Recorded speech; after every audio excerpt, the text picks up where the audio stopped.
आज ही Doubtnut app download करें। Doubtnut पर होगा अब आपके सभी मैथ्स, केमिस्ट्री, फिजिक्स और बायोलॉजी डाउट्स का सफाया। बस अपने क्वेश्चन की फोटो खींचो, उसे क्रॉप करो और तुरंत वीडियो सॉल्यूशन पाओ। Download now. हेलो स्टूडेंट्स, इस वीडियो में हम डिस्कस करेंगे velocity of a point on the rolling body. तो रोलिंग मोशन हम ऑलरेडी डिस्कस कर चुके हैं। रोलिंग मोशन क्या होता है? लेट्स से आपके पास में कोई इस तरह का बॉडी है और वो बॉडी किसी प्लेटफॉर्म पे मूव कर रही है। ठीक है, मूव कर रही है से मेरा मतलब है कि वो अपनी एक्सिस के अबाउट रोटेट भी कर रही है और उसके साथ साथ वो ट्रांसलेट भी कर रही है। ठीक है, ये let's say angular velocity omega से रोटेट कर रही है अपनी एक्सिस के अबाउट और v स्पीड से, इसकी सेंटर ऑफ मास की स्पीड में v/c/m मान लेता हूँ, तो v/c/m से ये आगे मूव कर रही है। तो ये बॉडी कुछ इस तरह से मूव करेगी कि ये रोटेट भी करती रहेगी और आगे बढ़ती भी रहेगी। तो इसके हर एक पॉइंट की वेलोसिटी, एक्सेलरेशन, डिस्प्लेसमेंट, सारी चीज़ों का हमने कंप्लीट एनालिसिस पढ़ चुके हैं। तो अब मैं डायरेक्ट सारी चीज़ों को रिलेट करूंगा रोलिंग मोशन से।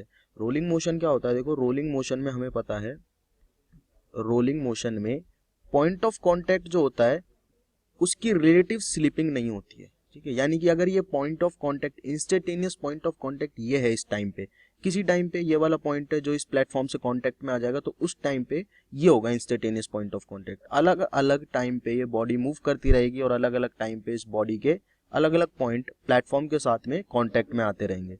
तो रोलिंग मोशन में होता क्या है कि पॉइंट ऑफ कॉन्टेक्ट जो है, लिख देते हैं instantaneous point of contact does not slip relatively to the surface. जिस भी सरफेस पे उसको रखा गया है, जिस भी सरफेस पे बॉडी मूव कर रही है, उस सरफेस के रिलेटिवली ये पॉइंट ऑफ कांटेक्ट कभी भी स्लिप नहीं करेगा। अगर ये स्लिप नहीं करेगा तो इस पॉइंट की अगर मैं वेलोसिटीज की बात करूं तो इस पॉइंट की वेलोसिटी v/c/m इधर होगी, क्योंकि ये बॉडी ऑब्वियसली दो तरह की मोशन कर रही होगी। जैसा कि हम ऑलरेडी देख चुके हैं कि मोशन जब करती है बॉडी तो किस तरह से करती है। इसको मैं दो पार्ट में तोड़ लेता हूं समझाने के लिए। वैसे हम ये सब चीजें डिस्कस कर चुके हैं। तो ये ओमेगा से घूम रही होगी, जिसको हम रोटेशन बोलते हैं, प्योर रोटेशन, और ये हर एक पॉइंट यहाँ v/c/m से आगे बढ़ रहा होगा। v/c/m से आगे बढ़ रहा है, ये पॉइंट v/c/m से, ये पॉइंट v/c/m से, ये पॉइंट v/c/m से, ये पॉइंट v/c/m से। इस बॉडी पे रैंडम कहीं पे भी मैं पॉइंट मान लूं, हर एक पॉइंट, अगर ये ट्रांसलेशन की मैं बात करूं, यहाँ पे मैं एक्सप्लेन कर रहा हूँ ट्रांसलेशन। ठीक है, इस रोटेशन प्लस ट्रांसलेशन की कंबाइन मोशन को मैंने दो पार्ट में तोड़ लिया, एक तो प्योर रोटेशन में और एक ट्रांसलेशन में।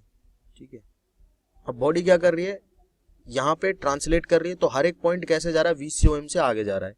और यहाँ पे बॉडी क्या कर रही है, रोटेट कर रही है ओमेगा एंगुलर वेलोसिटी के साथ में, तो हर एक पॉइंट क्या कर रहा है, सेंटर ऑफ मास के अबाउट रोटेट कर रहा है अपनी अलग अलग रेडियस में।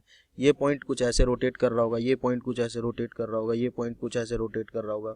ठीक है, ये पॉइंट इधर की तरफ ऐसे जाके रोटेट करना चाहेगा, ये पॉइंट इधर की तरफ रोटेट करना चाहेगा, ये पॉइंट इधर की तरफ रोटेट करना चाहेगा, ये पॉइंट इधर की तरफ रोटेट करना चाहेगा। तो एक्चुअल में एक कंबाइंड मोशन को हमने दो पार्ट में तोड़ लिया फॉर एनालाइजिंग बेटर, इस सिचुएशन को अच्छे से एनालाइज करने के लिए। तो एक्चुअल में ये जो पॉइंट है, इसकी ट्रांसलेशन की स्पीड v/c/m इधर होगी, लेकिन इसकी रोटेशन की स्पीड इधर होगी, और वो होगी कितनी, एंगुलर वेलोसिटी यानी कि omega multiplied by centre of mass से डिस्टेंस कितनी है इसकी, r। Let's say r radius का हमने कोई बॉडी माना हुआ, तो ओमेगा r इधर हो गई। अगर relative motion point of contact की जीरो है प्लेटफॉर्म के साथ में, इसका मतलब ये पॉइंट कहीं भी मूव नहीं करेगा। अगर ये मूव नहीं करेगा तो इसका मतलब हुआ कि ओमेगा r जो है वो किसके बराबर है, v/c/m के बराबर है। यहाँ से हमारे पास एक्सप्रेशन निकल के आता है कि ओमेगा जो है वो किसके बराबर होगा, ट्रांसलेशन की सेंटर ऑफ मास की velocity divided by radius of the body. ठीक है, हमने जो भी स्फीयर लिया है या फिर हमने डिस्क लिए, जो भी बॉडी है उसकी रेडियस के, तो ओमेगा का एक्सप्रेशन यहाँ से निकल के आ गया। और यही कंडीशन है जो रोलिंग मोशन फॉलो करती है।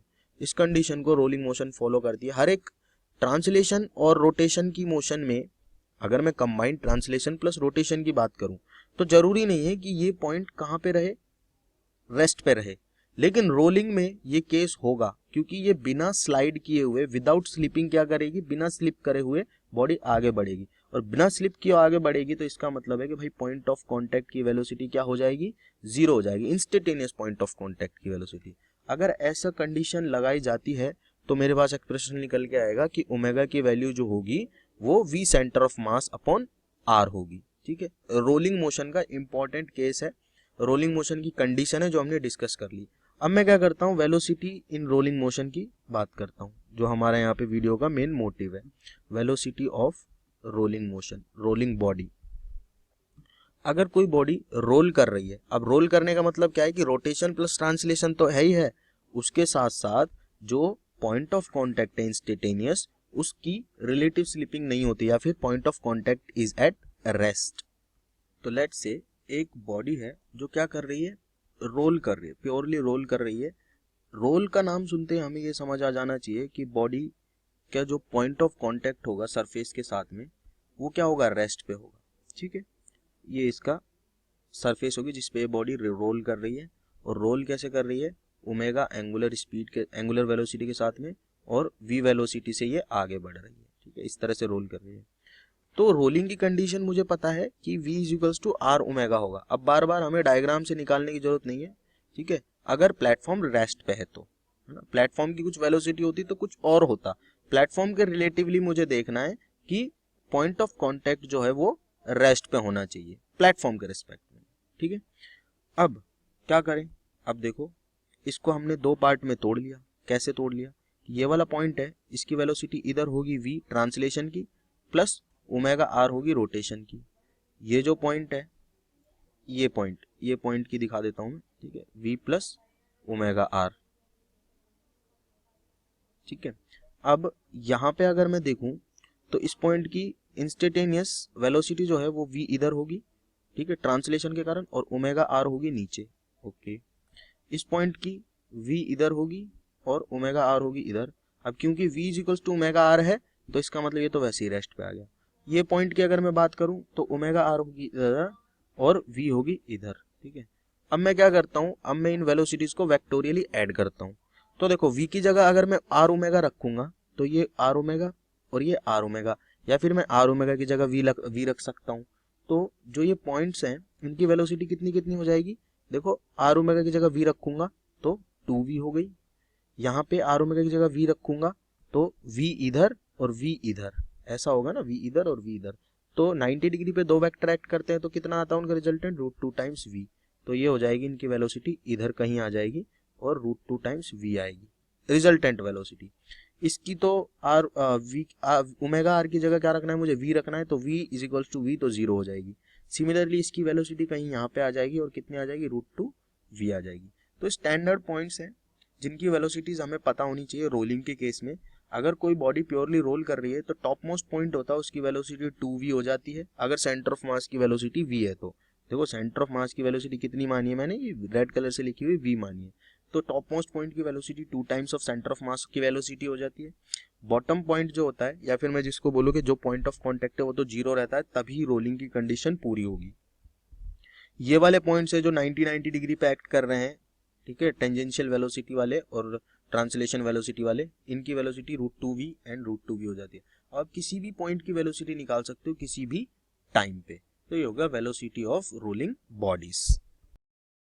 क्लास 6 से 12 से लेके नीट, IIT, जेई मेंस और एडवांस के लेवल तक 10 मिलियन से ज्यादा स्टूडेंट्स का भरोसा। आज ही डाउनलोड करें डाउटनेट ऐप या व्हाट्सएप कीजिए अपने डाउट्स 8400 400 400 पर।